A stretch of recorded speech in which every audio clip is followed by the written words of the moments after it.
le Président. Veuillez vous asseoir.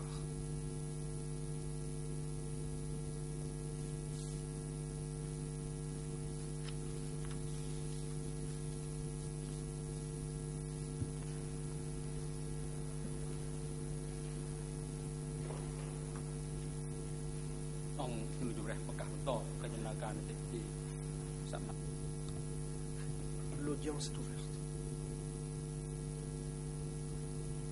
Aujourd'hui, nous allons continuer d'entendre la déposition du témoin qui était prévu pour cette audience et la parole va être donnée aux parties civiles.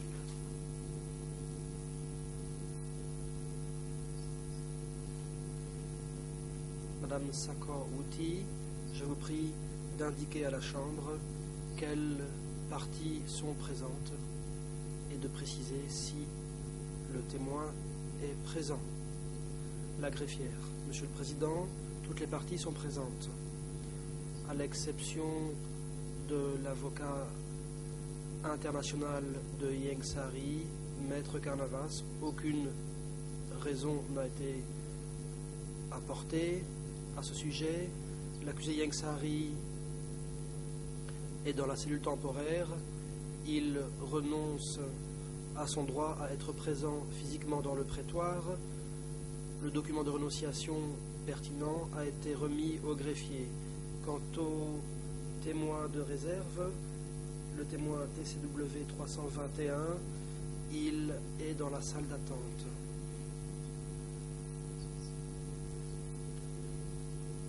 Le Président. Une lettre de renonciation a été présentée, datée du 20 juin 2012. L'accusé Ieng Sary y demande l'autorisation de suivre l'audience depuis la cellule temporaire.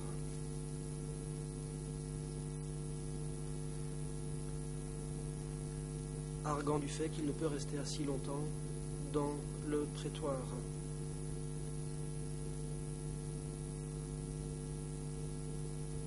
Le médecin traitant de Ieng Sary a indiqué que pour les audiences d'aujourd'hui, Ieng Sary devrait suivre l'audience depuis la cellule temporaire par les moyens audiovisuels qui ont été installés, compte tenu du fait qu'il est fatigant pour Ieng Sary de monter et descendre les escaliers, et compte tenu du fait qu'il ne peut rester assis pour des durées prolongées dans le prétoire.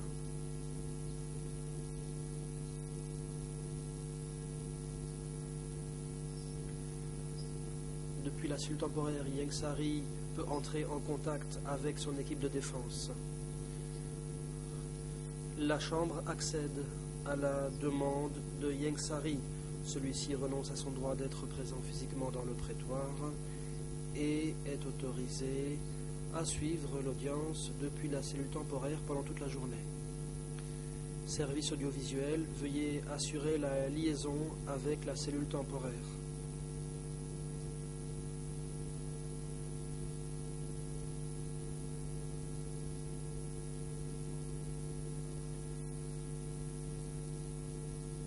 À présent, la parole va être donnée aux co-avocats principaux pour les parties civiles qui auront l'occasion d'interroger le témoin.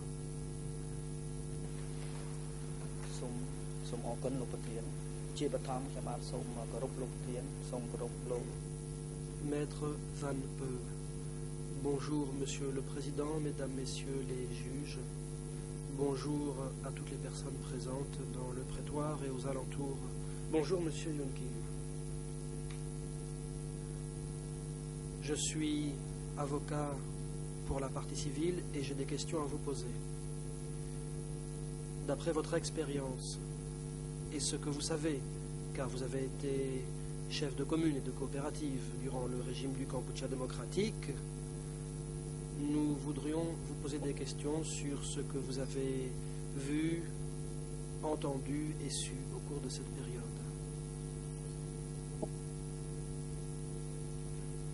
Hier, en répondant aux questions de l'accusation, concernant votre adhésion au parti, vous avez indiqué certaines choses. Ma question est la suivante.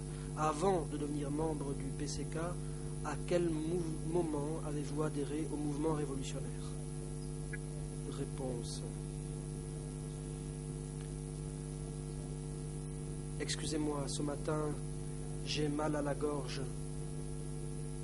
Je me suis rallié au mouvement révolutionnaire des Khmers rouges après la libération de la province de Kratchi.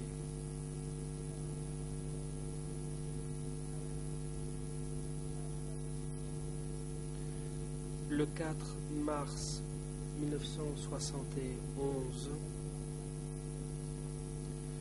le comité de district m'a nommé chef de la commune de Vatanak. C'était une nouvelle commune. Elle faisait partie d'une ancienne commune, mais c'était une nouvelle commune appelée Vatanak. Voilà. Question.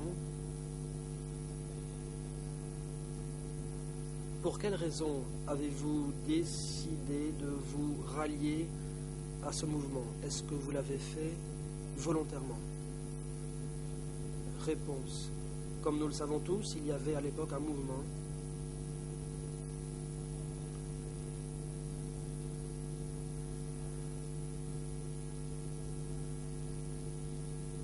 en tant que paysan dans la commune de Vatanak.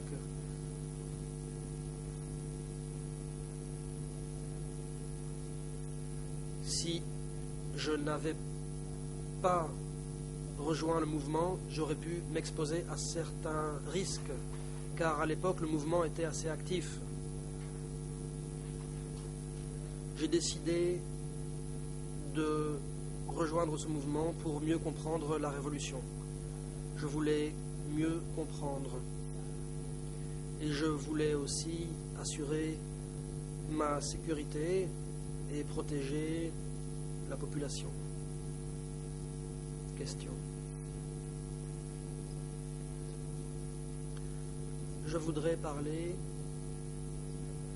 de la réunion que vous avez eue avec Nuon Chea dans la province de Kratchi, dans le secteur 505. Ma question est la suivante. Quand vous avez rencontré Nuon Chea, à part ce dernier, avez-vous rencontré d'autres dirigeants du PCK à l'occasion de cette réunion? Réponse.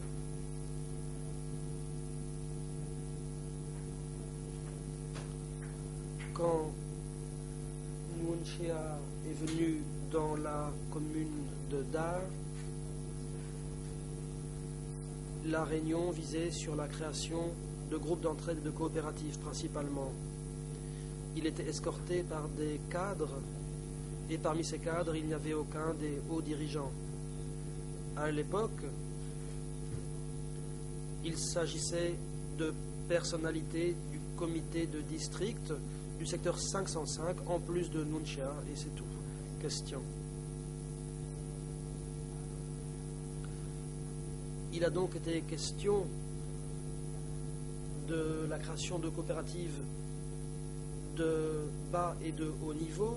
À part cela, est-ce que Nuon Chea a parlé d'un plan visant à mener une offensive finale dans le pays? Réponse. En 1973, il y avait une situation de guerre farouche. Il y avait le groupe de Lon Nol qui était soutenu par les Américains.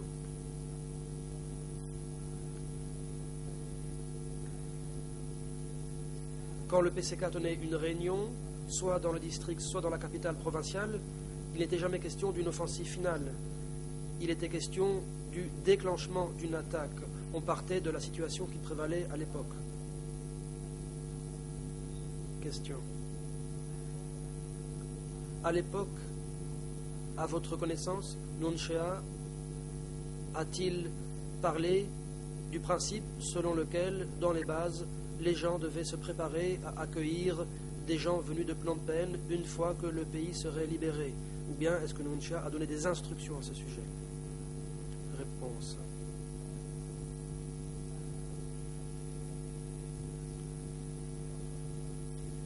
Concernant l'évacuation, aucune instruction de ce type n'a été donnée, aucun principe n'a été évoqué parce qu'à l'époque la guerre était en cours. Il n'a donc pas dit ce qu'il faudrait faire après la victoire. Il n'a pas parlé des conditions dans lesquelles devrait se faire une éventuelle évacuation. Question. Hier, l'accusation vous a posé une question. En répondant, vous avez dit qu'après votre réunion avec Nuncha Jack, qui était le secrétaire du district de Sambo, vous a convoqué ainsi que le comité de district afin de donner des instructions en vue de la mise en place d'une communauté et non d'une coopérative. Ma question est la suivante: quelle est la différence entre les deux, communauté et coopérative? Réponse. Il y a effectivement une différence. Qui dit coopérative dit que tout est mis en commun. La production est partagée. Quand il s'agit d'une communauté, tout est mis en commun, on travaille collectivement, nous mangeons collectivement, mais il n'y a pas de partage de la production. Question. Concernant la coopérative du district de Sambo, à quel moment a-t-elle été créée et jusqu'à quand a-t-elle existé? Réponse. La communauté a existé jusqu'à 1973 sur les instructions de Jack. Elle existait jusqu'à 1979 parce que nous mangions ensemble à l'époque.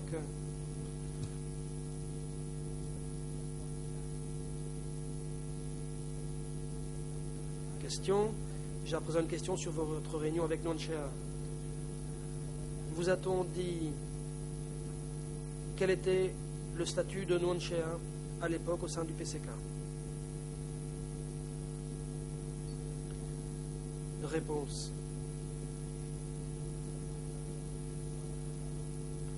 Je ne savais pas exactement quel était le rôle de Nuncha à l'époque. Je savais toutefois qu'il faisait partie du centre du parti. Il occupait donc un rang de direction suprême au PCK. Question. Je vais aborder un autre point, à savoir les structures administratives dans les bases concernant les communes et les coopératives.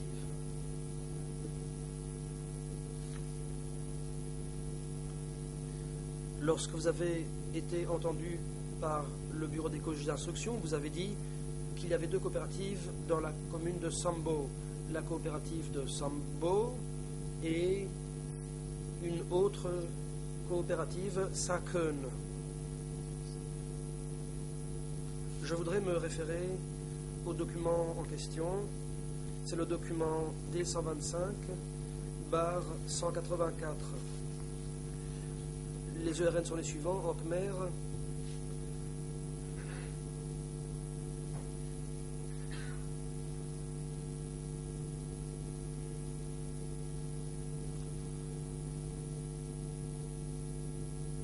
(00)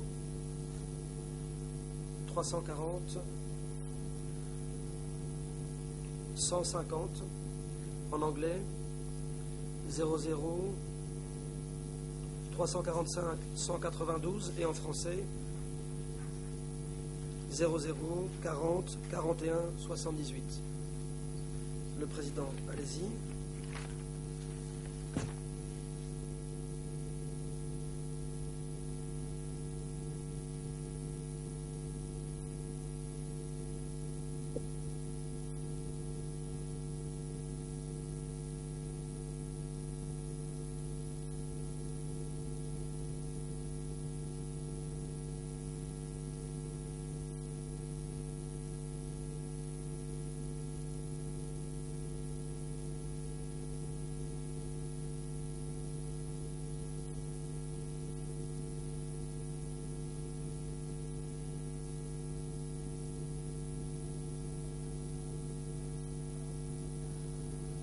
le témoin.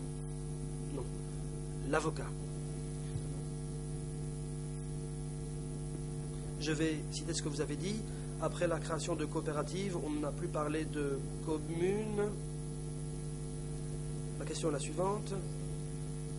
À l'époque, y avait-il toujours un chef ou un comité de commune? Ou bien est-ce que vous étiez à la fois chef de commune et chef de coopérative?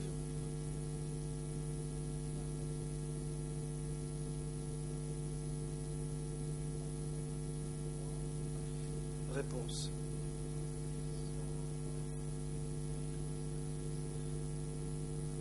Avec la création des coopératives, un chef de commune est devenu chef de coopérative. Il n'y a pas eu de nouveau chef de commune ou de nouveau chef de coopérative.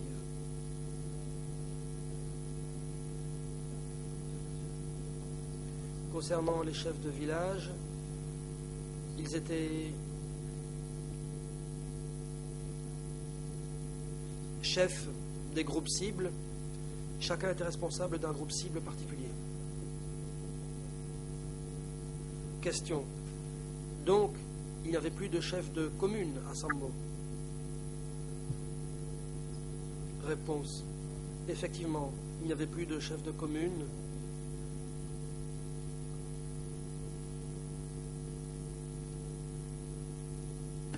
À l'époque, on parlait seulement de coopérative et non pas de commune. Question. Hier, vous avez dit que dans la coopérative, il y avait un comité composé de 3 personnes. Comment s'appelaient les membres de ce comité? Parlait-on d'un comité de commune ou d'un chef de commune? Réponse. Quand la commune est devenue une coopérative, on parlait de comité de coopérative et pas comité de commune. Le secrétaire de la commune ou le chef de la commune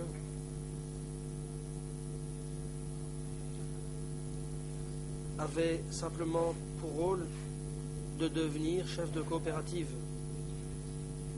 Mais il n'y a pas eu de changement de structure au niveau du parti. Question. En tant que secrétaire de commune ou comité de commune, est-ce que vous receviez des instructions de l'échelon supérieur visant à envoyer dans un centre de sécurité ceux qui avaient commis des fautes et qui étaient considérés comme des ennemis? Réponse. Concernant l'envoi de personnes, c'est lié au système d'établissement de rapports. Si la commune signalait que quelqu'un était un mauvais élément, cette personne devait être envoyée. Mais si aucun rapport de ce type n'était fait, à savoir aucun rapport comme quoi au sein de la coopérative il y avait un ennemi, à ce moment-là, aucune instruction n'était donnée d'envoyer cette personne. Moi-même, je n'ai jamais établi de rapport concernant des gens ou des jeunes de ma coopérative. Plus tard, certains jeunes sont partis, certains sont enrôlés dans l'armée, certains sont allés servir au bureau du district. Certains sont allés dans des plantations d'EVA. Donc, au sein de la commune, la main-d'œuvre était réduite au minimum. Et j'avais l'impression que si à chaque fois il y avait un rapport comme quoi tel ou tel était un ennemi, à ce moment-là, il ne resterait plus grand monde pour travailler à la production. Comme j'étais chef de commune, je n'ai jamais fait de rapport visant à l'exécution de mes gens, comme je l'ai dit. Question. Concernant la coopérative, toujours, quels moyens de communication étaient utilisés entre vous et l'échelon supérieur au sujet de votre travail? Réponse. Il y avait 2 moyens de communication. Par exemple, pendant ou après une réunion, on devait envoyer le programme pour la réunion suivante, comme je l'ai dit hier. Le district et la commune se réunissaient généralement toutes les semaines. Par exemple, si une réunion avait lieu un jour donné, par exemple un mercredi, alors une réunion similaire aurait lieu le mercredi suivant. On fixait donc la date de la réunion suivante. Deuxièmement, en cas d'urgence ou en cas de problème particulier, n'entrant pas dans le plan de travail, à ce moment-là, on utilisait un messager de district qui assurait la liaison avec la commune. Et la commune elle-même avait un messager chargé d'assurer les contacts avec le district. Voilà donc les deux moyens de communication qui étaient utilisés à l'époque. Question. Concernant la commune, vous avez dit avoir été chef de commune à compter du 4 mars 71 jusqu'au mois de février 77.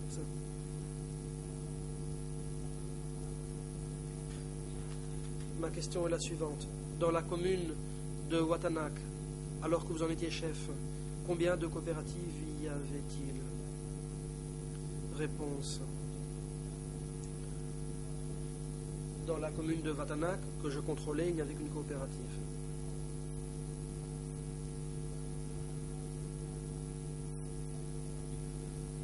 Toutefois, dans certains villages, il y avait des groupes cibles chargés de certaines tâches précises.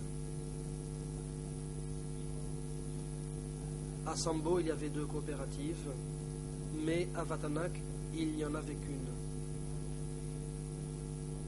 En général, une commune n'avait qu'une coopérative, mais la commune de Sambo était assez grande, raison pour laquelle il y avait 2 coopératives.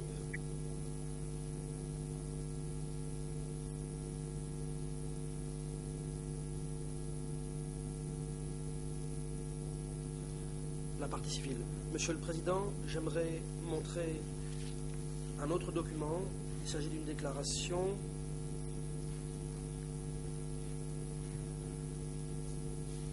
toujours dans le même document D125/184, en anglais 00 34 51 92 et en français la même page 00 40 41 78. Le Président, allez-y.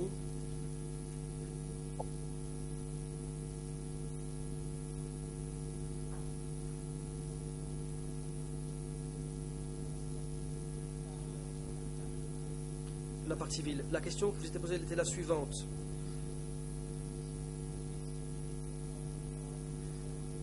Durant votre mandat, la planification des travaux que vous avez demandé aux subordonnés était de quelle sorte? Et vous avez répondu, on convoquait les chefs de réunion et on leur confiait des tâches.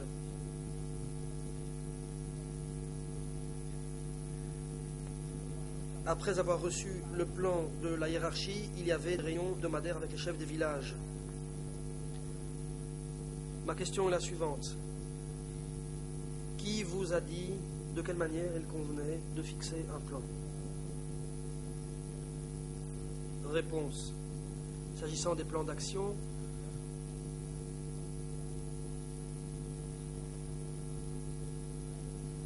c'était nous qui les élaborions parfois, mais à d'autres moments, c'était des instructions du district. Au cours des sessions d'études, nous recevions aussi des instructions concernant nos plans. Question. Pouvez-vous donner des précisions? Vous parlez de l'échelon supérieur. À quel échelon vous référez-vous? Réponse. L'échelon supérieur, c'était le niveau du district et du secteur.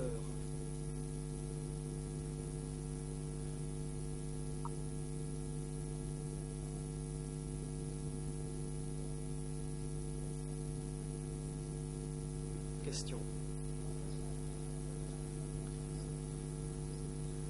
Vous avez dit que vous communiquiez avec l'échelon supérieur, que vous avez des réunions avec l'échelon supérieur, que vous faisiez rapport à cet échelon. À votre connaissance, l'échelon supérieur était-il au courant de situations de travail forcé ou de famine dans votre commune? Réponse.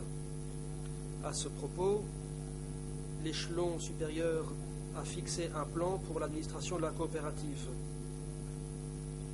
S'agissant de la ration alimentaire dans la commune, les instructions du district consistaient à nourrir tout le monde avec du gruau. Et s'il n'y en avait pas assez, il fallait partager entre nous. Mais je n'ai pas appliqué les instructions au sujet du gruau. Mais au cours des réunions, je n'ai jamais soulevé d'objection. J'ai seulement dit à l'extérieur des réunions, discrètement, que si l'on voulait que les gens de ma commune mangent du gruau, alors il faudrait me retirer, parce que moi je voulais laisser ma population manger du riz.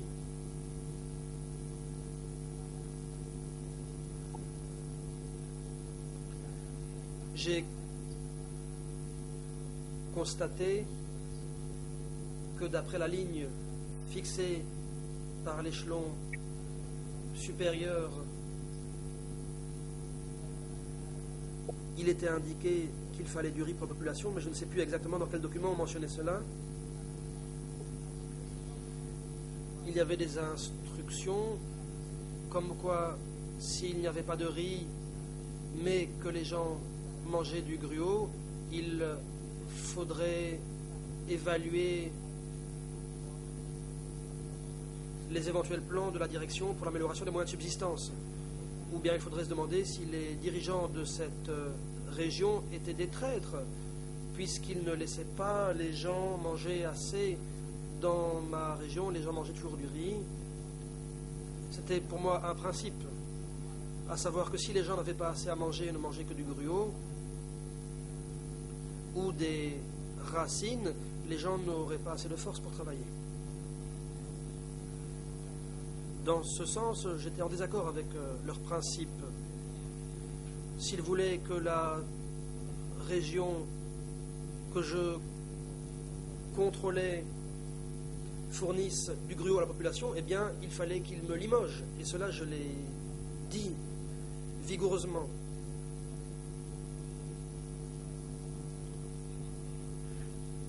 L'échelon supérieur ne faisait pas grand-chose. À l'époque, c'était toutefois mes amis, mais aujourd'hui, ils sont tous morts. Voilà ma réponse à votre question au sujet de la ration alimentaire. À d'autres endroits, peut-être que les gens mangeaient du gruau, mais pas dans ma commune.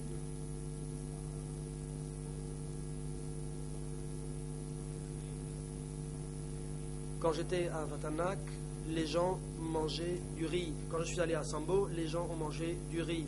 Quand je suis allé à B3, au début, les gens mangeaient une sorte de riz. Oui. Et par la suite, ils mangeaient du riz cuit. À l'époque, ils recevaient du riz du district. La quantité de riz fournie était plutôt suffisante, puisqu'il y avait environ 500 à 700 personnes qui y travaillaient, et moi j'ai ordonné que tous aient du riz. Voilà. Question. J'ai quelques autres questions sur les arrestations. Dans votre procès-verbal d'audition, vous avez dit que vous avez reçu des lettres émanant du niveau du district à propos des arrestations de Ta Chi.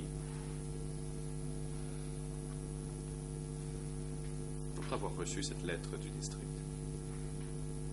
en avez-vous reçu d'autres de la part du supérieur à propos des arrestations?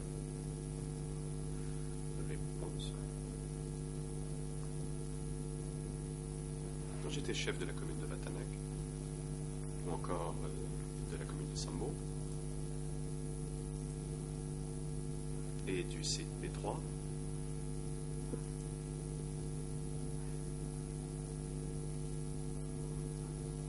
j'ai reçu une invitation pour Tachi. Ce n'était pas un mandat d'arrestation. Ils ont invité Tachi à venir au bureau de district. Et c'est la seule lettre que j'ai reçue sur la question de l'arrestation de cette personne. Question. Vous avez dit hier que le comité du district de Sambo, quand un membre de ce comité avait commis un délit d'inconduite morale et qui avait mené à son arrestation. La question est la suivante. En tant que chef de coopérative, avez-vous jamais été au courant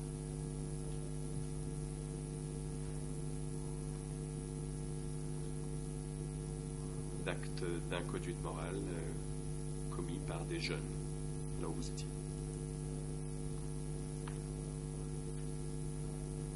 Réponse.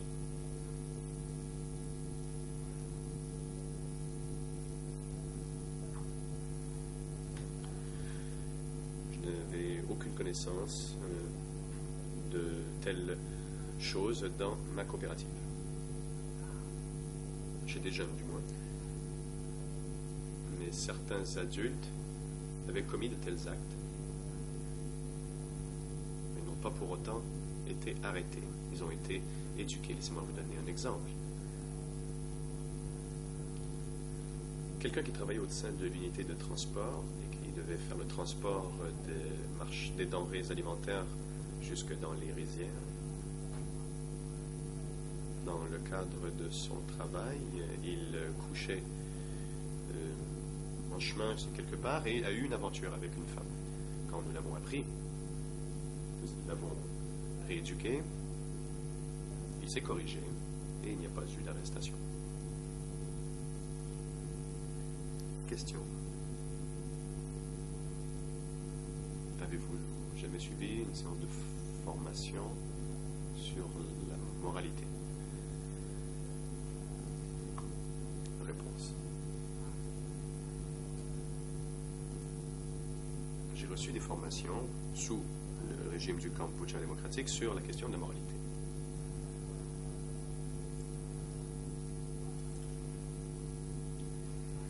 C'était un principe très important, essentiel même. Et une violation de ce principe était une violation de la politique du parti. C'était un délit grave. C'est du moins comme ça que le régime considérait de tels actes. Et je devais faire très attention. Et nous devions surveiller les jeunes. Ils avaient le droit de se marier, un droit que nous leur octroyons, mais devaient faire rapport à leur supérieur immédiat s'ils voulaient se marier. Question en tant que chef de commune et de coopérative. Avez-vous jamais demandé, l'interprétation reprend, aviez-vous à demander la permission pour vous déplacer si vous le souhaitiez? Réponse. Quand je devais me déplacer, lorsque c'était nécessaire.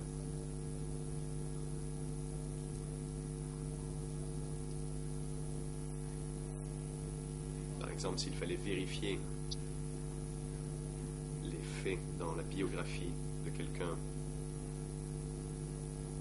s'il y avait une question relative aux jeunes, si l'on apprenait qu'un membre de leur famille avait pu être associé à certaines personnes, ou si nous voulions mieux connaître leur situation familiale, je devais me déplacer. Mais il fallait un laissez-passer remis par le niveau de district. Je ne me souviens pas d'avoir eu à me déplacer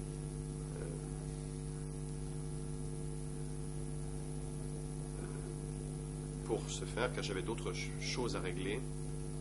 Et Je m'ennuyais de ma famille, mes parents qui habitaient à Krochma, mais je n'ai jamais demandé la permission pour aller leur rendre visite.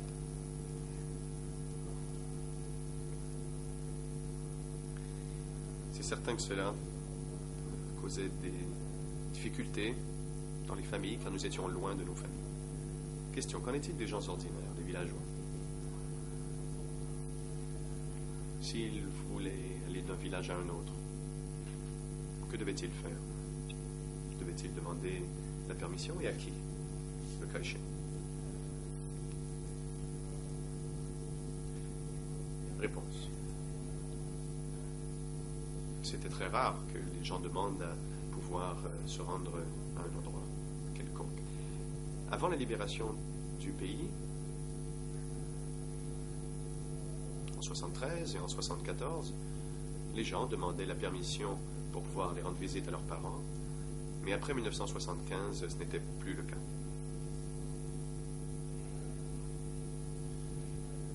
Car ceux qui vivaient à un endroit y restaient. Par la suite, quand je suis devenu chef de la coopérative de Saraikun et que je suis allé au site de travail de B3, j'ai permis aux jeunes de se rendre chez eux. Ceux qui avaient des familles établies bien loin pouvaient avoir jusqu'à 5 jours pour visiter les membres de leur famille. Et ceux qui avaient une famille qui habitait proche, je leur donnais 3 jours.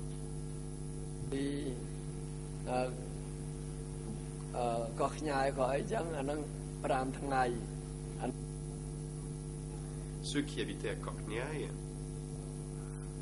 Kokniai était loin du site de travail. Ces personnes avaient droit à 5 jours pour aller rendre visite à leurs parents.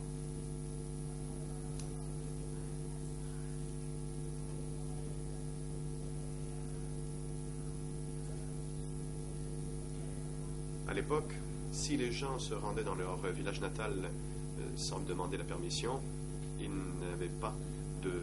Lorsqu'ils revenaient, on leur coupait leur ration alimentaire. Ils n'avaient plus le droit de manger du riz, mais cela, ce n'est pas produit dans ma coopérative. Question. Cela veut dire qu'après, ou plutôt qu'avant 1975, les gens avaient une certaine liberté de mouvement, mais ce n'était plus le cas après 1975. Est-ce exact? Réponse. C'est exact. À partir de 1975, les règles étaient très strictes quant au mouvement des gens.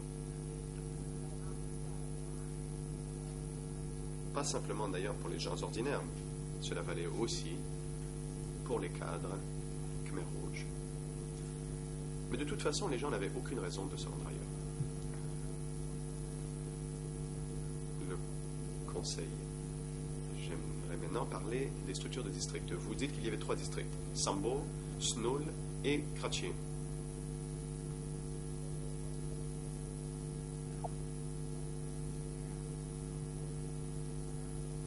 Dans le district de Sambo, il y avait une commune du nom de Sambo également.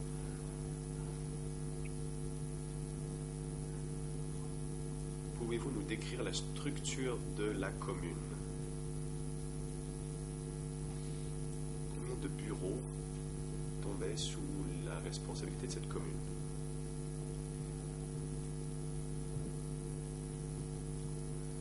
Réponse.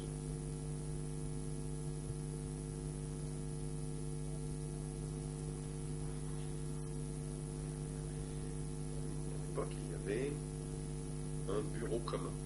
Il y avait une salle de réunion. Il y avait aussi une maison où les chefs de district pouvaient loger. Il y avait 2 autres bureaux. Le bureau des affaires économiques, qui s'occupait de logistique, y compris les vêtements et les outils à distribuer dans les coopératives.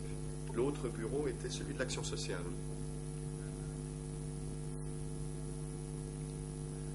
où travaillaient les soignants. Il y avait aussi un bureau de sécurité, où les gens étaient détenus. donc 3 bureaux.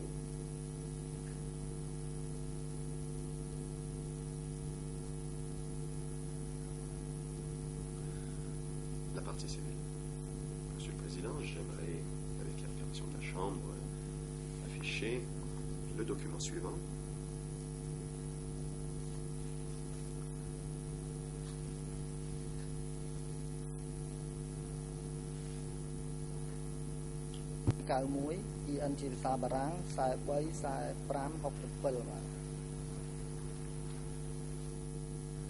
Document D232 /61 en Khmer 00 402 522, en anglais 00 412 191 et en français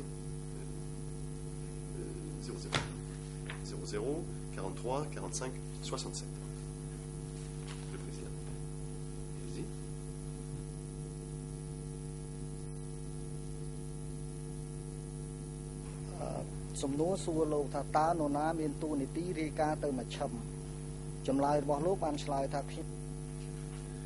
Il y a dans ce document une question à propos du rôle de votre rapport à la hiérarchie au centre. Vous répondez que vous n'en saviez rien, que la commune devait envoyer un rapport au bureau de district qui, lui, le faisait remonter vers l'échelon supérieur, à savoir le secteur.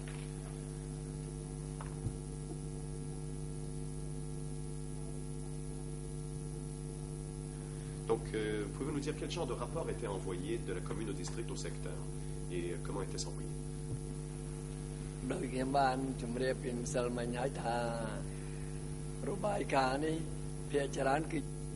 Réponse.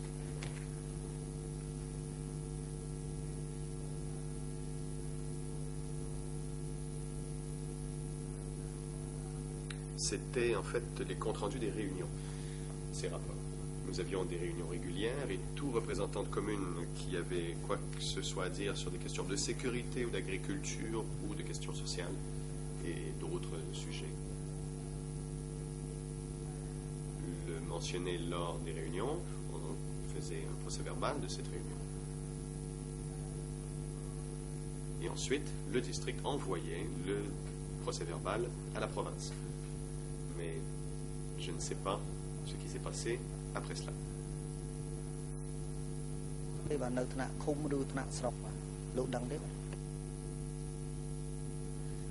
Question. Y avait-il communication par moyen de télégramme entre le district et l'autre échelon? Réponse. Au niveau de la commune, il n'y avait aucune telle technologie. Nous faisions des rapports verbaux. On rencontrait la personne à qui l'on faisait rapport et on lui expliquait. Je ne sais pas comment les rapports étaient envoyés du district au secteur. Je pense qu'il y avait des messagers qui, eux, acheminaient les documents. La partie civile. Monsieur le Président, toujours sur la même page, j'aimerais citer la question suivante. La placette. Quand vous parlez de Phnom Penh, est-ce que vous vous référez ici au centre 870? Vous répondez, il s'agissait sans doute de ce bureau, mais je n'en sais pas grand-chose. À l'époque, Nuon Chea était sans doute responsable de la province de Kratie, car il faisait souvent des visites. Je ne connaissais pas d'autres personnes. J'ai entendu parler de Khieu Samphan,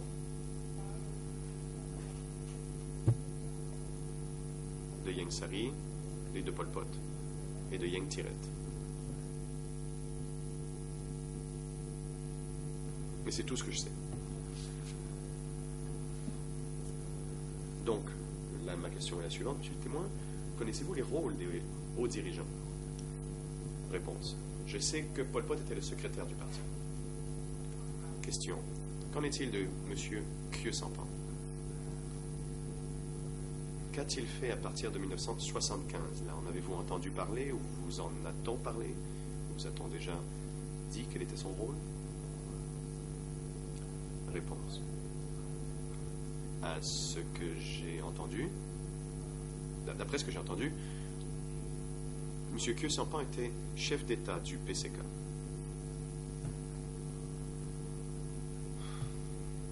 Je ne me souviens pas exactement du terme que l'on employait à l'époque.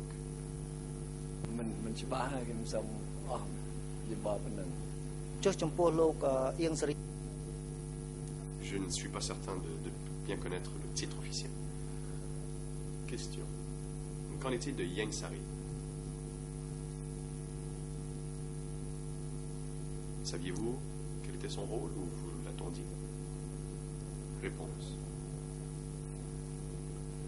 Ça, je le sais clairement. On m'a dit que Ieng Sary était ministre des Affaires étrangères.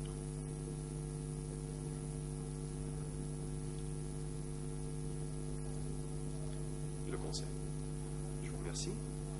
J'aimerais maintenant vous poser des questions à propos du secteur 505.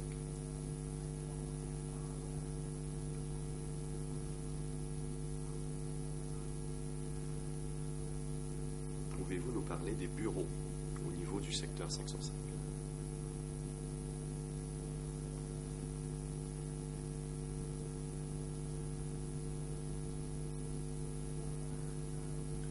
Réponse. Je ne suis pas certain. Car je ne sais pas grand-chose à propos de ce niveau. J'ai été invité à participer à des séances d'études là-bas, mais après cela, je rentrais chez moi. Question. Vous avez dit que le secteur 505 était un secteur autonome qui recevait ses ordres directement du centre. J'aimerais savoir si vous saviez pourquoi on a fait du secteur 505 un secteur autonome.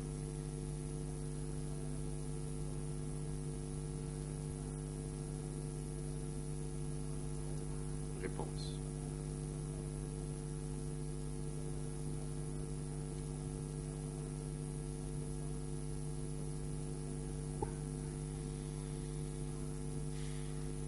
J'ai entendu dire que le secteur 505 était devenu autonome, mais je ne sais pas pourquoi.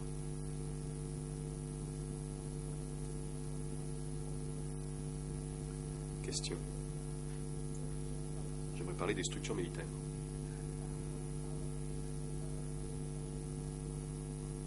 Vous avez participé au mouvement révolutionnaire pendant longtemps. D'après votre expérience, y a-t-il quoi que ce soit que vous puissiez dire à la Cour au sujet des affaires militaires, des structures militaires? Réponse. Je ne saurais dire. Je sais que dans les communes, certains chefs de communes avaient la responsabilité générale, alors que d'autres secrétaires adjoints avaient la responsabilité des affaires militaires, mais je ne sais pas au niveau de la province quelle était la structure militaire. Question. Combien de sections militaires différentes existait-il au secteur 505? Réponse. Je sais qu'il y avait une unité militaire du secteur, mais je ne sais pas s'il y en avait d'autres types. Je sais qu'il y avait une division.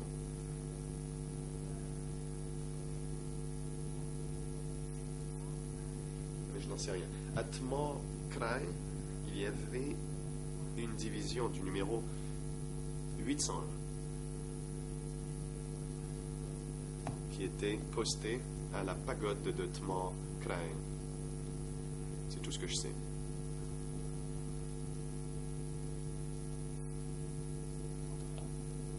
Mais je ne sais pas comment les affaires militaires étaient organisées. Question. Dans le secteur 505, saviez-vous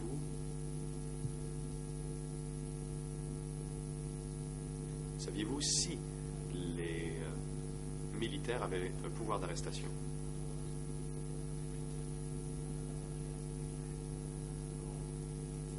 Réponse. Les militaires n'avaient aucun rôle en matière d'arrestation. C'était la sécurité qui s'occupait de cela. Les militaires n'avaient pas le pouvoir d'arrêter. Leur tâche était d'attaquer les ennemis à la frontière au besoin. Et c'est tout. Question. J'aimerais maintenant parler des mariages forcés. Hier, vous avez dit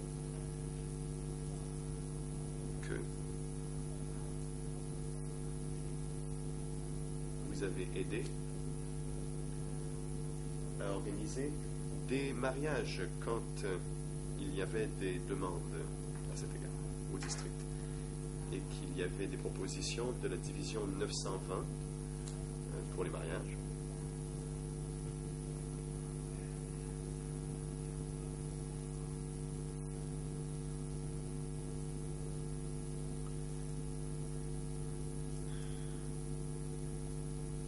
Saviez-vous si, parmi ces demandes de mariage, il y en avait qui provenaient de gens qui étaient handicapés ou blessés, et des hommes qui cherchaient à épouser une femme? Réponse. Quand j'étais chef de l'unité des jeunes, il y a eu des demandes de mariage provenant de l'unité militaire et qui a été faite par le truchement du comité du district.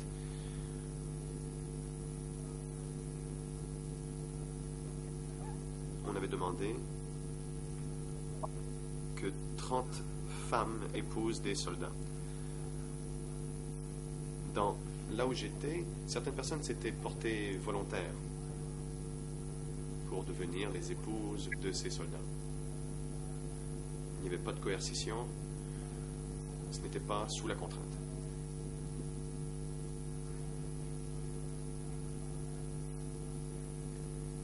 Je ne sais pas si ces femmes ont épousé des handicapés,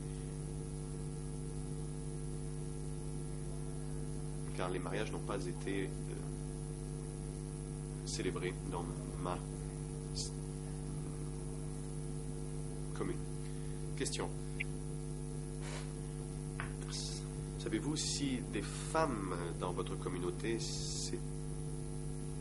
s'étaient opposées à ces demandes de mariage? Et que s'est-il passé? Réponse.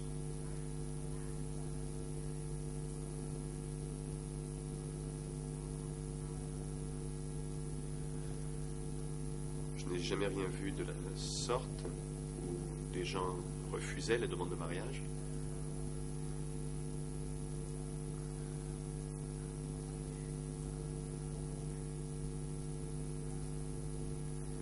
Une fois que ces femmes étaient sous l'unité militaire, c'était plus sous ma responsabilité. Dans ma communauté, les femmes n'avaient pas de tels problèmes.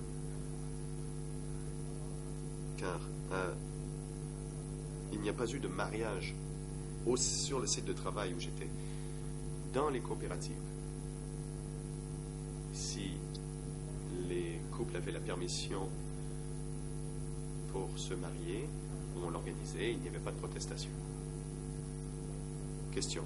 Merci. J'aimerais maintenant que l'on parle du traitement réservé aux musulmans ou aux chams. Vous dites que dans certaines coopératives, on a forcé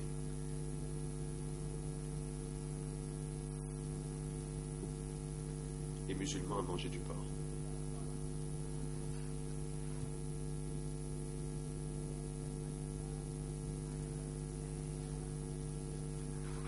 Pouvez-vous nous en parler? Réponse.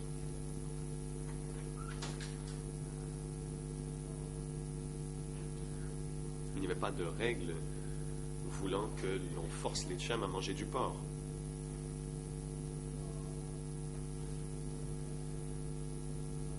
Tout le monde devait manger de la nourriture, y compris du porc.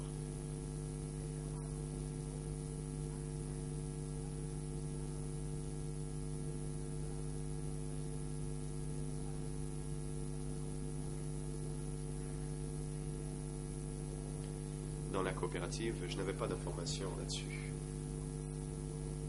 Mais c'était peut-être les cuisiniers qui avaient donné du porc à des chams.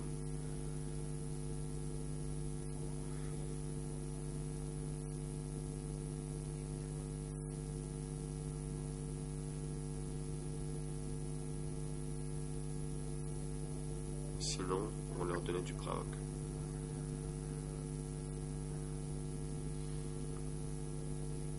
Question. Au sujet de B3, vous dites que vous avez été chef de l'unité B3 et qu'en 1978, il y a eu une inondation.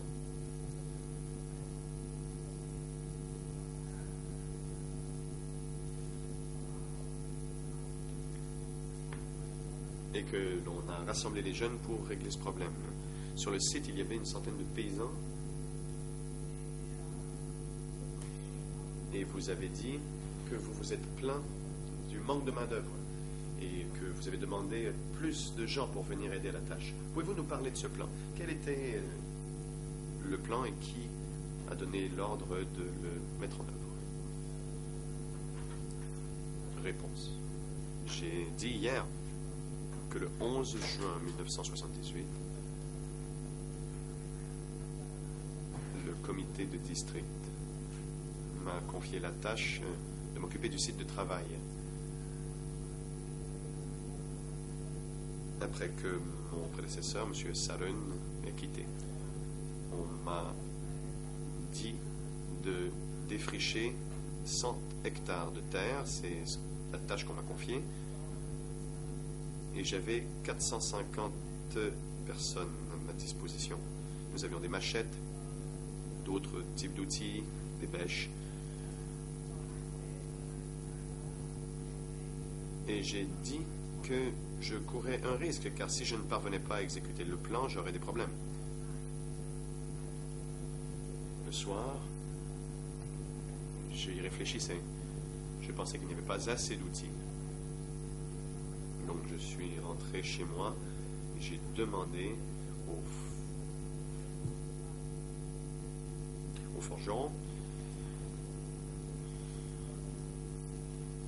de faire des machettes.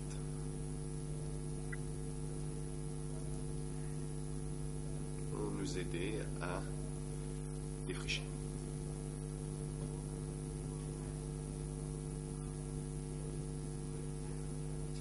Et il nous fallait des éléphants pour que les gros arbres, une fois coupés, puissent être tirés par les éléphants.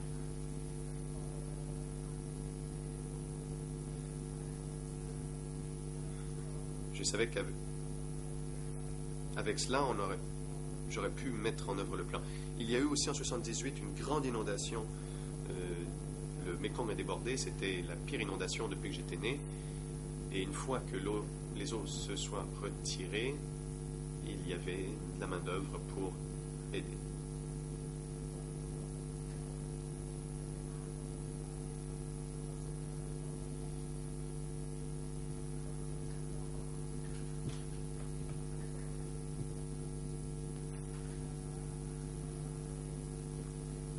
J'ai dit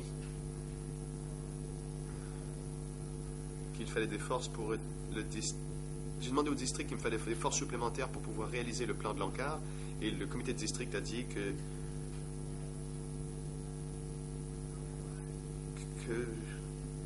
j'y parviendrais, mais que c'était à moi de me débrouiller. J'ai dit que j'avais besoin de plus de main-d'œuvre pour m'aider.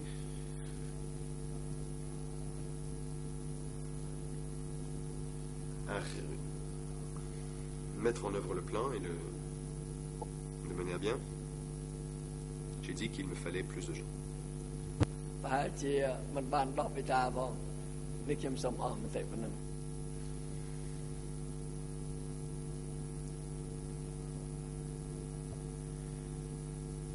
Si je n'avais pas été assez malin pour utiliser des éléphants, je n'aurais pas réussi à accomplir ma tâche. Question. Je voudrais présenter le document T232 bar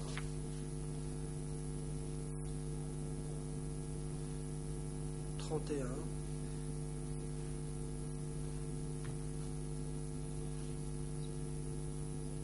ou plutôt 61, corrige l'interprète de cabine française.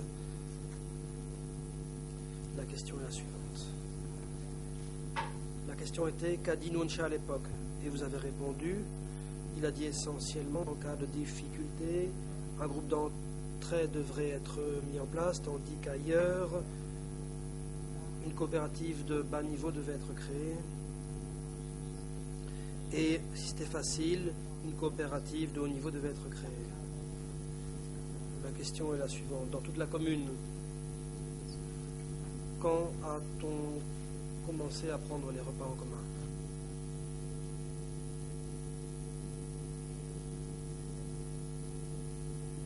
Réponse. Comme je l'ai dit hier, quand Nonsha a donné des instructions sur la création de coopératives de bas niveau et de haut niveau, ainsi que la création de groupes d'entraide, c'était en fonction de la situation qui prévalait dans la base. Par exemple,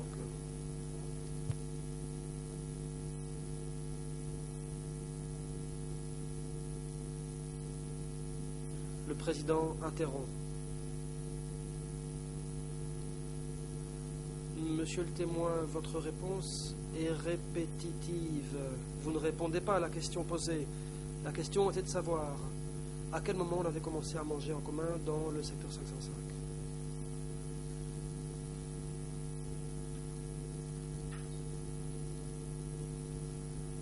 Dans votre réponse, vous avez répété ce que vous avez déjà dit hier à l'accusation. Veuillez répondre à la question qui vous est posée.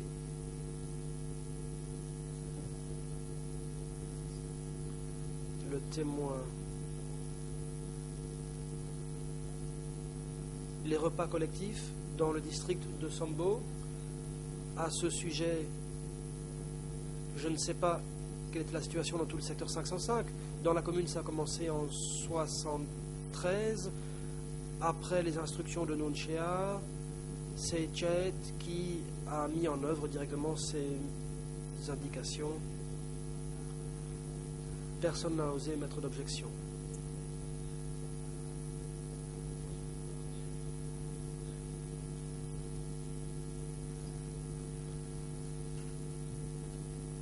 Chet a dit que si les gens n'étaient pas capables de le faire, ou bien on nommerait des gens pour le faire. La partie civile. Je n'ai plus de questions à poser aux témoins, merci. Je vais donner la parole à présent à ma consoeur, le président. Je vous en prie, merci. Je donne la parole à la avocate principale. Bonjour Monsieur le Président, bonjour Mesdames et Messieurs les juges, bonjour à tout le monde ici et bonjour Monsieur le témoin. J'ai très peu de questions parce que vous avez donné déjà beaucoup d'explications.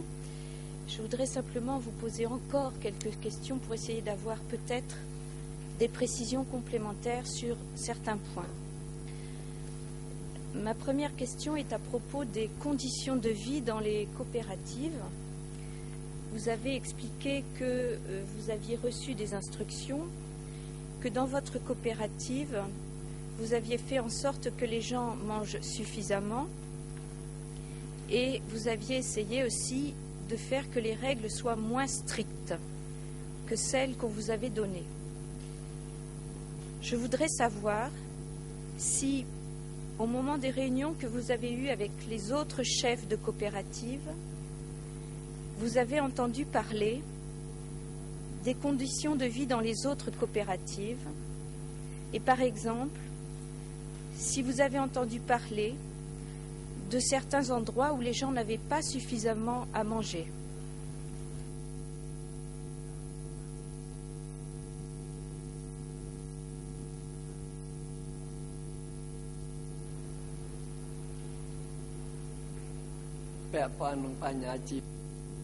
Réponse. S'agissant des conditions de vie de la population dans la commune de Sambo, je ne sais pas ce qui se passait dans les autres communes, bien entendu. Dans la commune de Sambo,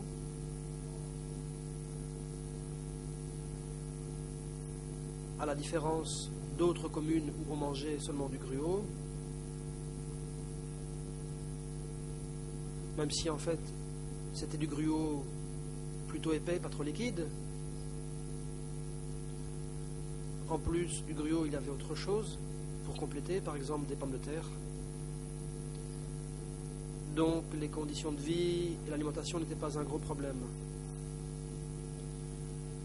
Lorsque j'étais chef de la commune de Sambo, les gens mangeaient du riz À chaque fois que j'étais chef, les gens placés sous ma supervision mangeaient du riz.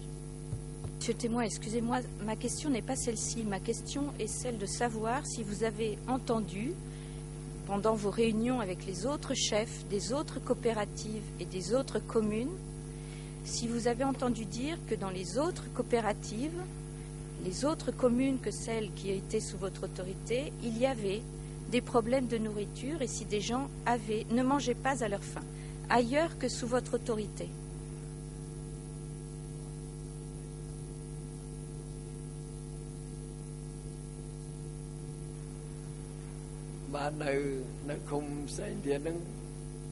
Réponse. Il n'y a pas eu de rapport concernant des pénuries alimentaires dans d'autres communes au cours de la réunion. Mais comme je l'ai dit, dans d'autres coopératives, les gens mangeaient du gruau et non du riz. Est-ce que vous avez entendu parler de conditions de travail très pénibles dans d'autres coopératives que la vôtre, au moment des réunions ou en discutant avec d'autres chefs de coopératives pendant les rapports?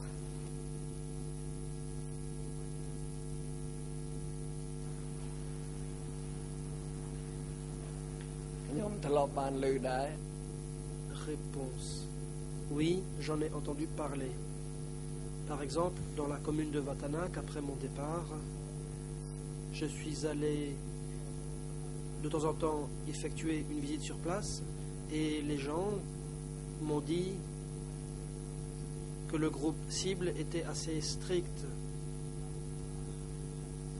et que les gens étaient réveillés à 3 heures du matin et que certains enfants dormaient sur les diguettes.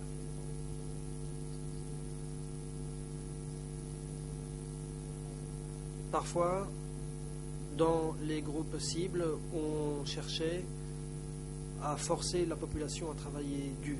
Ça, c'est juste un exemple. Est-ce que vous avez également entendu parler de personnes qui tombaient malades du fait du manque de nourriture ou de l'excès de travail, ou de personnes qui mouraient du fait du manque de nourriture ou de l'excès de travail, ou des deux?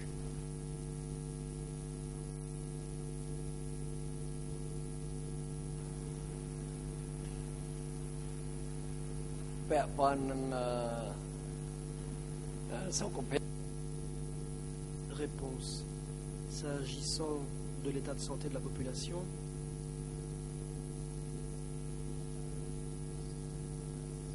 dans le district de Sambo, nous n'avons pas connu de problème en la matière. Des gens sont tombés malades, non pas à cause d'un manque de nourriture. Si les gens tombaient malades, c'était pour d'autres raisons. Ils attrapaient par exemple le paludisme. Beaucoup de gens ont attrapé le paludisme. Moi-même, j'ai été hospitalisé car j'étais frappé de paludisme. Les médicaments utilisés étaient assez limités. Merci, monsieur.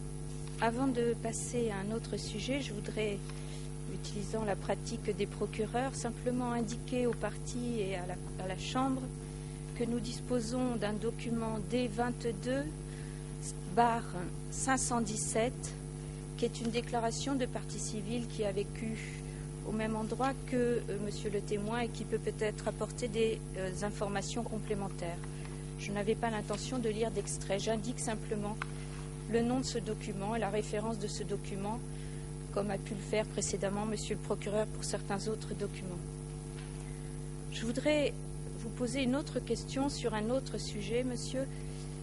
Vous avez expliqué, vous avez dit dans vos déclarations au juge d'instruction, et vous l'avez redit ici, que vous aviez appris l'arrestation de nombreuses personnes, des cadres, et vous avez expliqué aussi la façon dont ça se passait, c'est-à-dire qu'on invitait, vous avez insisté sur ce terme, on invitait la personne à une réunion et on l'arrêtait pendant cette réunion. Est-ce que, entre vous, vous avez discuté de la façon dont se passaient ces arrestations et que disiez-vous entre vous à propos de ces arrestations, de la façon dont ça se passait, de la raison pour laquelle on arrêtait les gens?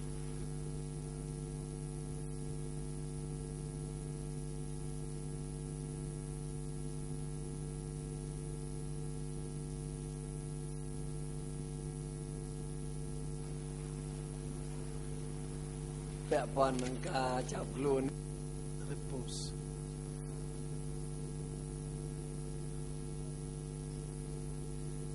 Moi-même, je n'ai jamais parlé avec d'autres des arrestations. Certains de mes amis ont disparu,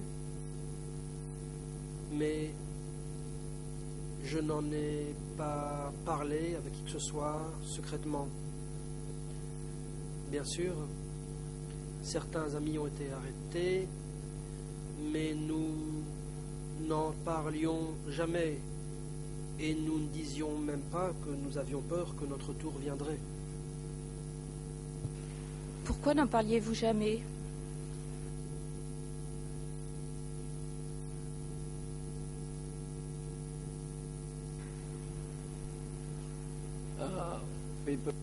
Réponse. Premièrement, nous étions inquiets. Si X était arrêté, par exemple, et si nous parlions de son arrestation et des raisons de cette arrestation, la méfiance allait s'installer.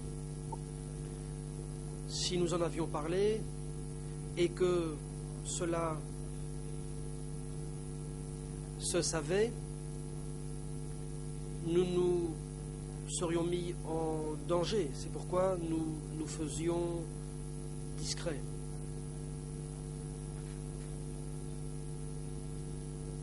Nous réfléchissions à la manière de survivre.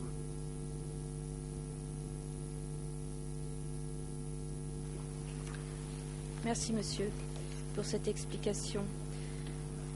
Vous avez également indiqué que le district vous a demandé de classer les personnes en 3 catégories, et notamment la 3e catégorie, le peuple nouveau. Vous avez dit que vous n'aviez pas procédé à ce classement. Mais quand on vous a expliqué ce classement, cette classification en 3 catégories, est-ce qu'on vous a expliqué également comment, par quelles mesures concrètes, dans la vie quotidienne, cela allait s'appliquer? Est-ce qu'il y avait des différences pour la nourriture, pour le logement, pour le travail, entre les différentes catégories de personnes?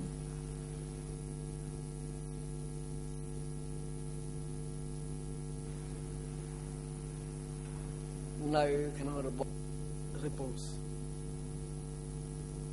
Sous le régime du Kampuchea démocratique,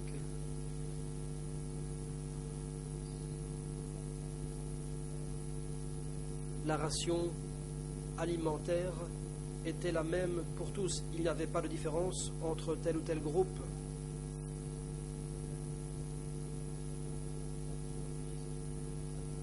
Je ne sais pas bien pourquoi l'on a créé des catégories, à savoir les pleins droits ou le peuple de base, ainsi que par ailleurs le groupe des candidats. Les candidats, ça pouvait être les gens du peuple de base qui avaient une tendance à s'opposer au parti. Quant au groupe des confiés, c'était le peuple nouveau. Toutefois, comme je l'ai dit, il y avait certes des instructions visant à établir un classement, mais cela figurait uniquement sur papier, dans un rapport. Mais en réalité, moi, je n'ai jamais établi de tel classement parmi la population placée sous ma supervision. Merci. Je voudrais maintenant vous poser une question à propos des mariages et de la façon dont se déroulaient les mariages. Vous avez expliqué que dans l'armée, les mariages se faisaient sur ordre de la hiérarchie. Vous avez expliqué qu'une fois, vous aviez reçu par le biais du district une demande de 30 jeunes filles à marier. vous avez expliqué que les jeunes filles recevaient un numéro, les jeunes hommes recevaient un numéro et on épousait le numéro correspondant. Est-ce qu'on vous a expliqué à un moment ou à un autre les raisons pour lesquelles il fallait se marier de cette façon-là, avec des numéros attribués et une distribution des numéros? Est-ce qu'on vous a donné les raisons pour lesquelles ça se passait désormais comme ça, puisque je suppose qu'avant, on se mariait librement et individuellement?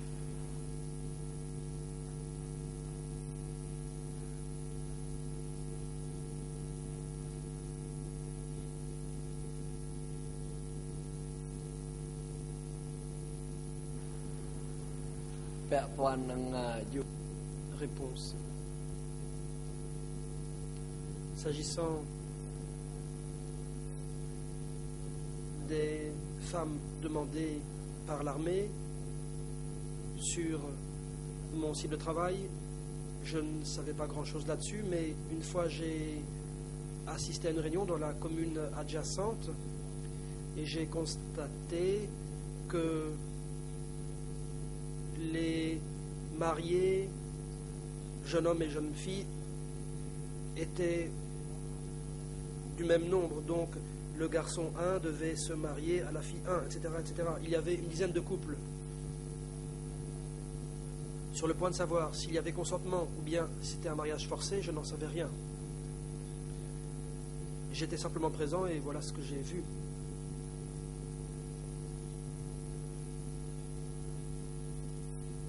J'ai vu que les garçons et les filles avaient des numéros. Merci. Simplement, pour préciser, je suppose que cette façon de se marier était différente de celle que vous aviez avant le régime du Kampuchea démocratique, et je voudrais savoir si on vous a expliqué pourquoi les mariages se faisaient désormais de cette façon-là.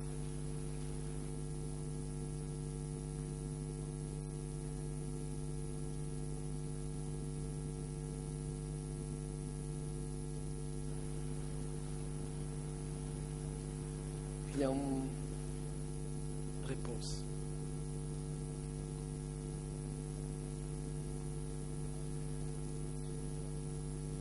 Sous le régime du Kampuchea démocratique, les mariés avaient un numéro, les mariages étaient arrangés et j'ai pensé que c'était une façon de gagner du temps et d'économiser la nourriture et les autres denrées. Ce sont juste mes observations et mes réflexions.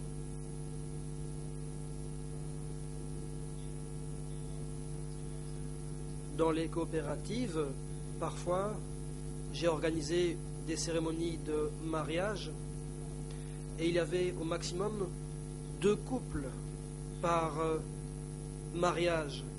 Et parfois, nous abattions une vache pour célébrer le mariage.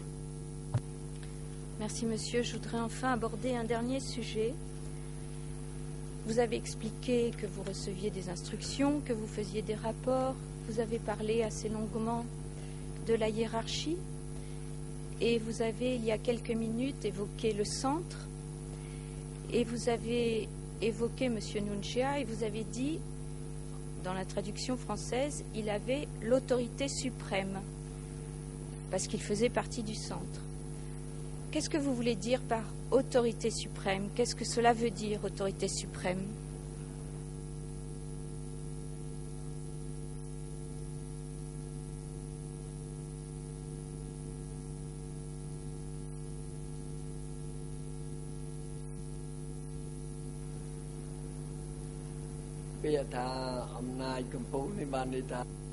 Réponse. J'ai parlé des instances d'autorité suprême.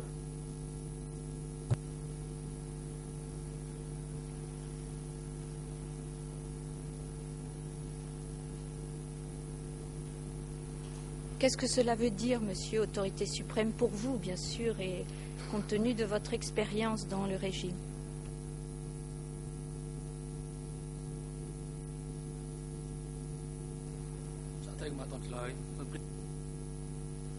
Le président.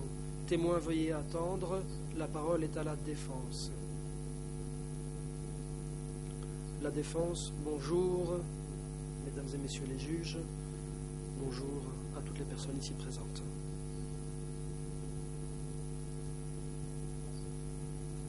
Le témoin a dit que l'autorité suprême, c'était l'instance dirigeante suprême. La question de suivi a été de savoir ce que cela voulait dire. À mon sens, la question de suivi est de nature à amener le témoin à émettre ses propres hypothèses, ses propres suppositions personnelles. Le président, l'objection est retenue. Témoin, vous n'avez pas à répondre à cette question. Car cette question est de nature à vous amener à donner votre opinion personnelle au sujet des événements.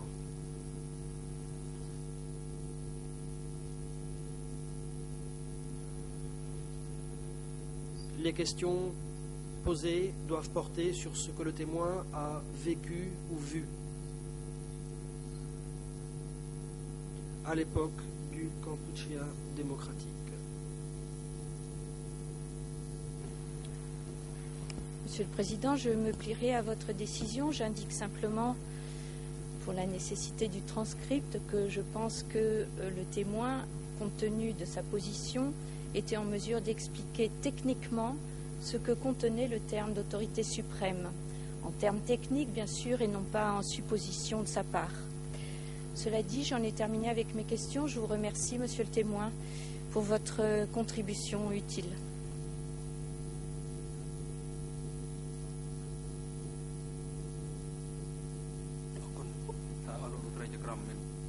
Le président. Merci. Est-ce que les juges ont des questions à poser aux témoins? Monsieur le juge Lavergne, je vous en prie. Oui, merci Monsieur le Président. Bonjour Monsieur le témoin. Quelques questions également de suivi. Tout d'abord, je voudrais revenir sur vos responsabilités en tant que chef de la commune de Sambo, puis de chef de la coopérative de Sreken. Vous avez indiqué que la commune de Sambo a été divisée en 2 coopératives.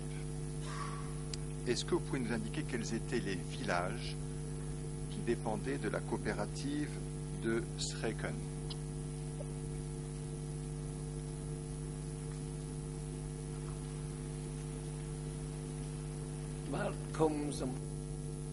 Réponse. La commune de Sambo comportait 8 villages. Quand elle a été divisée en coopératives, Sreken englobait 4 villages. Malheureusement, l'interprète n'a pas pu suivre les noms prononcés en khmer. Il y en avait 4. Est-ce que ces 4 villages, puisqu'il y a un problème de traduction vers le français, est-ce que ces 4 villages étaient Keng Prasat, Sreken, Char Nol et Samrong? Je suis désolé pour la prononciation en khmer, mais...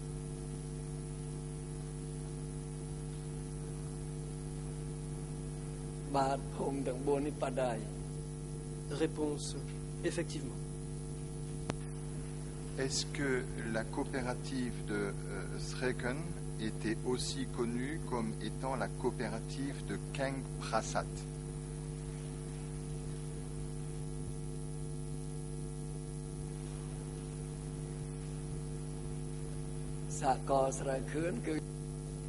Réponse.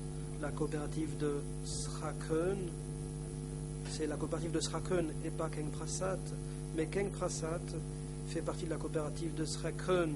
C'est l'un des 4 villages relevant de la coopérative de Sreken. Où était située précisément le centre de sécurité de Kokduk.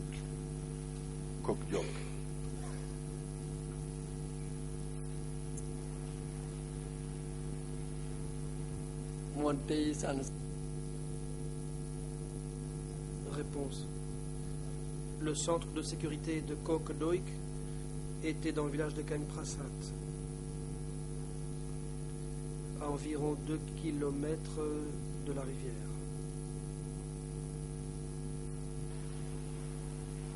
Est-ce que le centre de l'île de Koh Samtok faisait également partie du village de Kangprasat?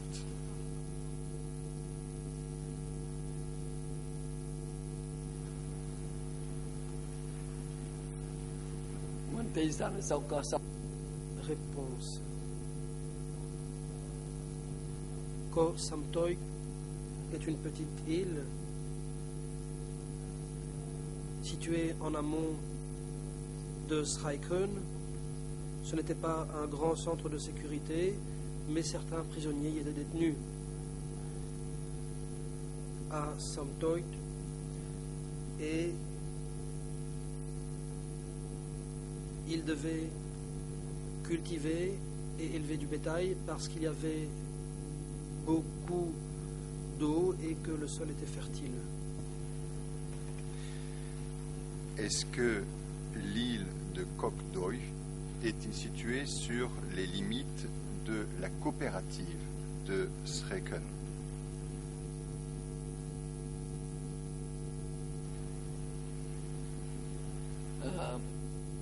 Réponse.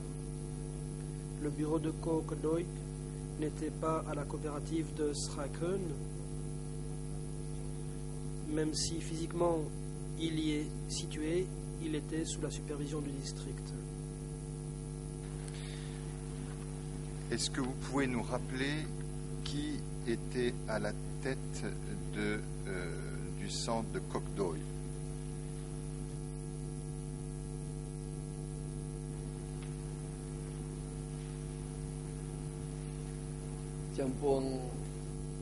Réponse.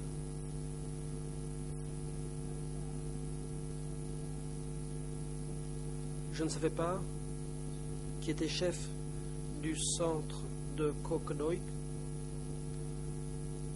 mais dans le passé, cela avait été sous le contrôle de Komsamon, mais après son transfert vers la commune de Vatana dont il est devenu chef, je crois que Kontion l'y a placé là, et par la suite, quand Samon a été arrêté de Vatanak, Kontion l'a remplacé à la commune de Vatanak, et après ça, je ne sais pas qui a été chef, mais celui qui était stationné, c'était Sarun. J'ai travaillé avec lui, et par la suite, Mek Aing a été désigné secrétaire à Kokdoik.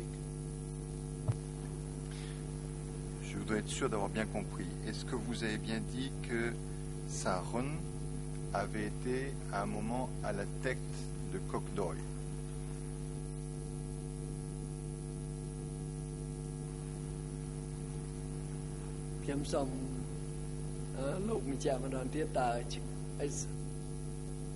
Réponse. Monsieur le juge, pourriez-vous répéter votre question? Vous faites ici référence à Sarun ou Sarun? Sarun, dans ce cas-là, Sarun, oui, était responsable de cet endroit. Alors je vais essayer d'être peut-être plus précis. Vous avez également indiqué, et excusez-moi pour ma prononciation, qu'un nommé Sarun ou Sarun avait été à la tête de B3. Est-ce que la personne qui était à la tête de B3 avait également été à la tête de Kokdoi?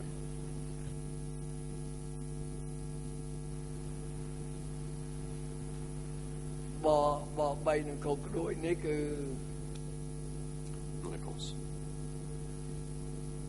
B3 et Kokdoik étaient deux endroits différents. Kokdoik était un centre de sécurité de Sambo.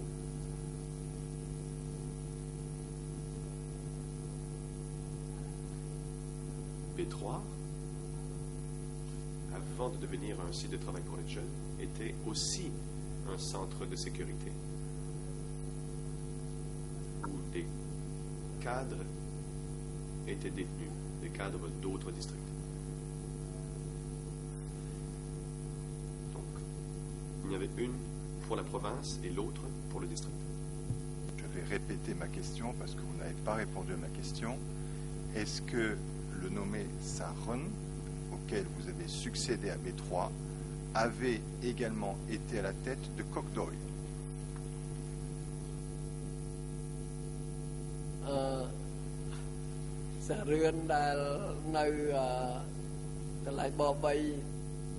Une réponse.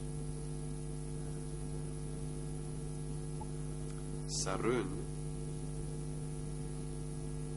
n'était pas le chef du centre de sécurité de Kokdoik. Il y avait un autre Sarun qui était à la tête de Kokdoik. Donc en fait, il y avait deux Sarun.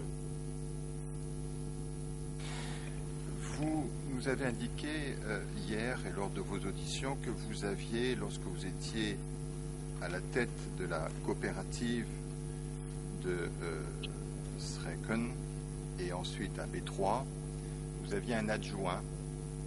Est-ce que vous pouvez nous rappeler le nom de cet adjoint?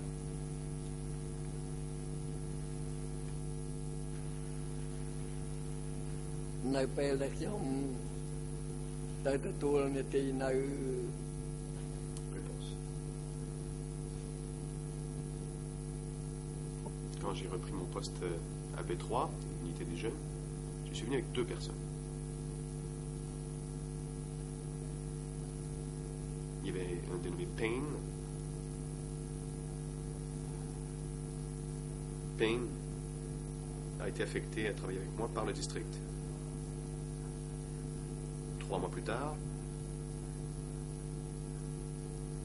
il a été transféré et est devenu chef de la coopérative de Vatanak quand son prédécesseur a été arrêté.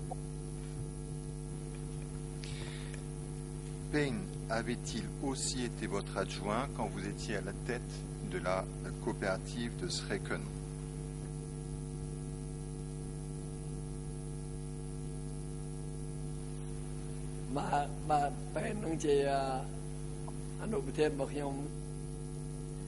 Réponse. Payne était mon adjoint à la coopérative de Sreken et a aussi été envoyé être mon adjoint quand j'étais à la tête de B3. Est-ce que vous pouvez indiquer dans quelles circonstances Payne a trouvé la mort?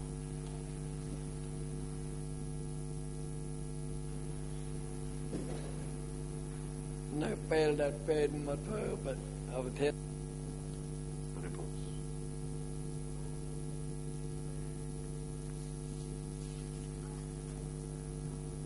Quand Payne est devenu chef de la coopérative de Vatanak, il est demeuré chef jusqu'au 7 janvier 1979.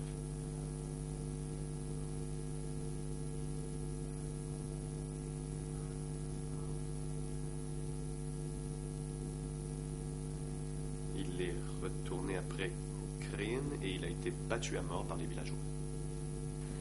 Donc il a été exécuté par la population. Pour quelle raison a-t-il été exécuté selon vous?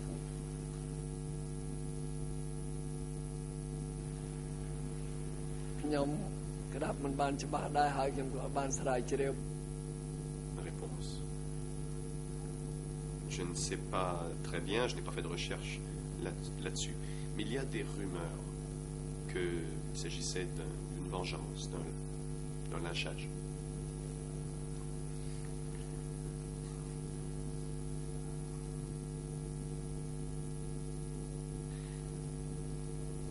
Et que certaines personnes exécutées,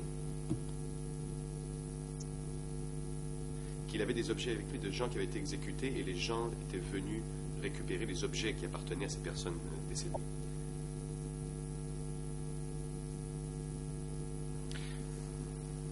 Je ne sais pas s'il est temps de faire une suspension. J'ai encore d'autres questions à poser aux témoins, donc peut-être que ce sera approprié de faire un break.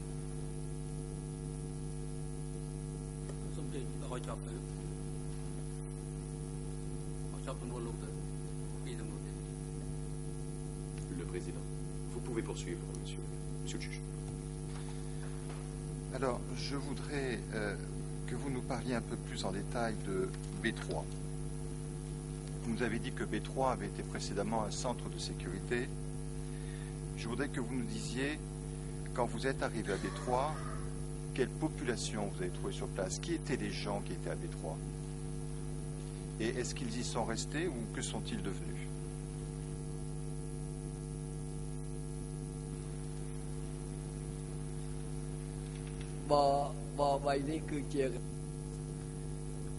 Réponse.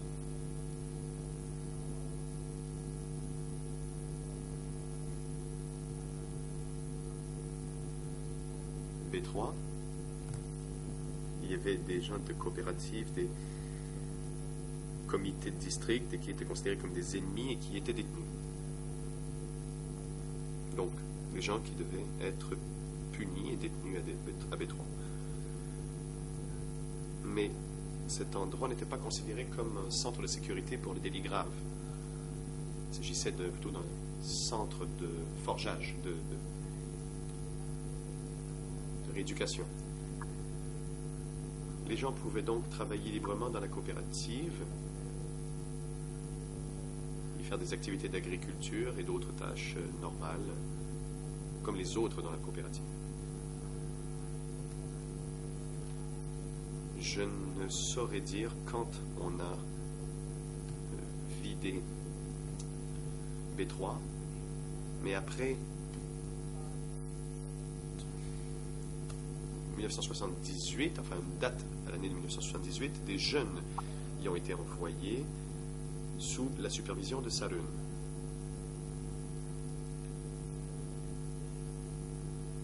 Et on m'a dit que Sarun ne s'acquittait pas bien de sa tâche, car il avait recours à la violence et l'autorité militaire, et qu'il était trop strict. Et donc, on m'a envoyé le remplacer à B3. Quand j'y suis arrivé, je n'ai vu que des jeunes.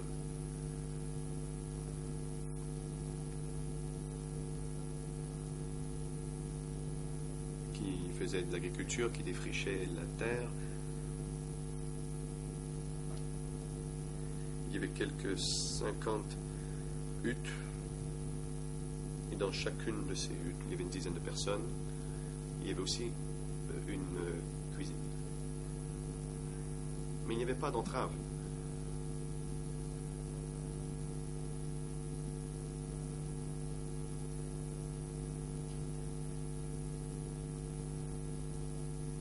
Et je dirais que ceux qui étaient détenus à B3 n'avaient pas commis des délits graves. Ils étaient là pour être rééduqués.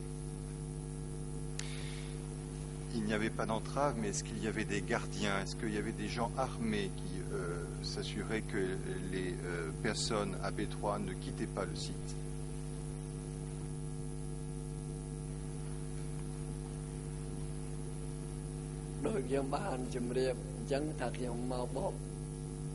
Réponse.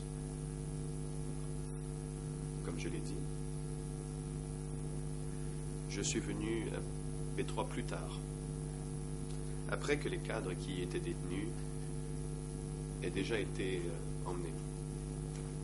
Il ne restait plus de cadres.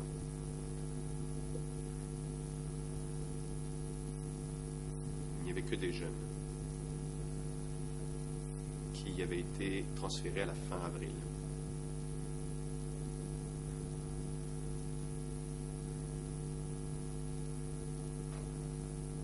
Donc, à l'époque où des cadres étaient détenus à B3, je n'en avais aucune connaissance.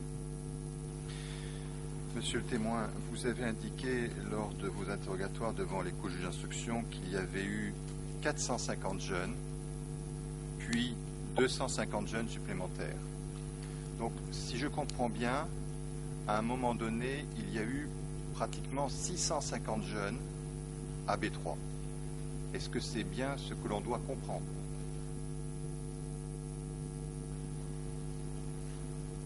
នៅប3នេះគឺយុវជនដែលមានហើយនៅពេលខ្ញុំទៅដល់ Réponse. En effet, au début, il y avait 450 B3.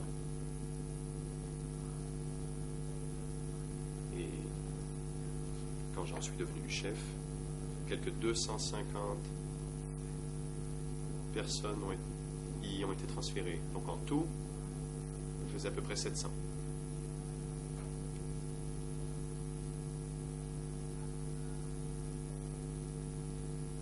Toutefois,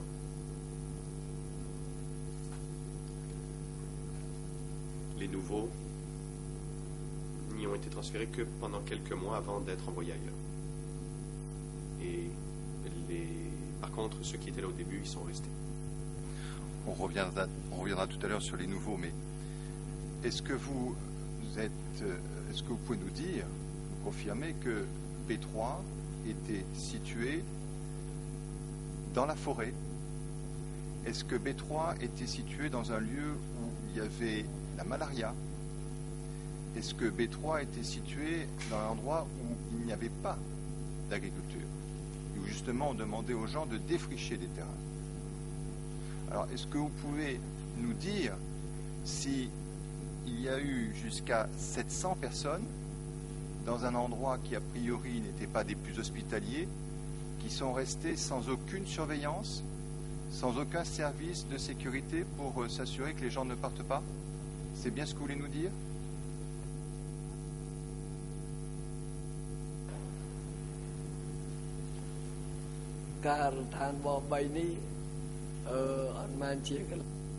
Réponse.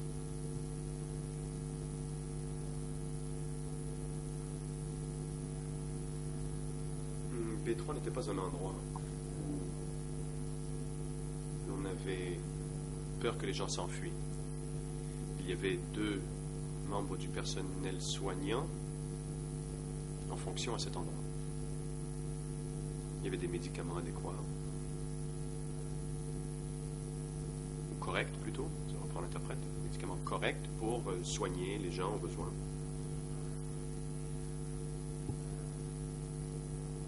Quand je suis arrivé, j'ai remarqué qu'il y avait certains cas de malaria, mais ce n'était pas très sérieux. Ce n'était pas des cas très graves. J'ai moi-même eu la malaria, mais j'ai reçu des traitements. Et nous n'étions pas inquiets que les gens cherchent à s'évader. Bien. Alors, vous nous avez dit donc que vous avez constaté que vous auriez du mal à vous acquitter du plan qu'on vous avait confié et que vous deviez mettre en œuvre et que c'était la raison pour laquelle vous avez fait part de besoins au niveau du district. Et si j'ai bien compris, c'est à la suite de ces observations que vous avez vu arriver des nouveaux jeunes, comme vous avez dit. Ces nouveaux jeunes, est-ce que vous pouvez nous dire de quel endroit ils venaient?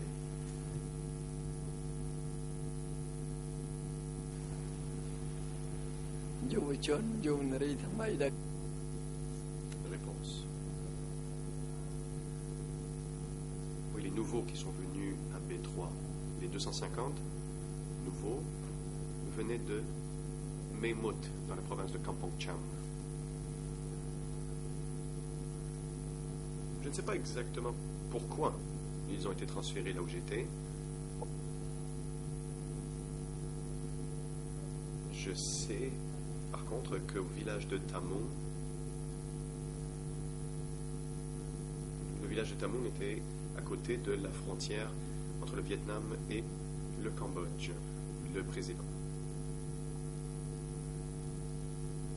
Bon, je vois qu'il reste encore des questions et le juge Lavergne a dit qu'il ne lui restait que 2 questions, mais il semblerait qu'il y en a d'autres. Et nous allons donc prendre la pause jusqu'à 11h. Huissier d'audience, veuillez apporter votre soutien aux témoins pendant la pause. Et vous assurer qu'ils soient de retour au prétoire à 11h05. សូមក្រោកឈរ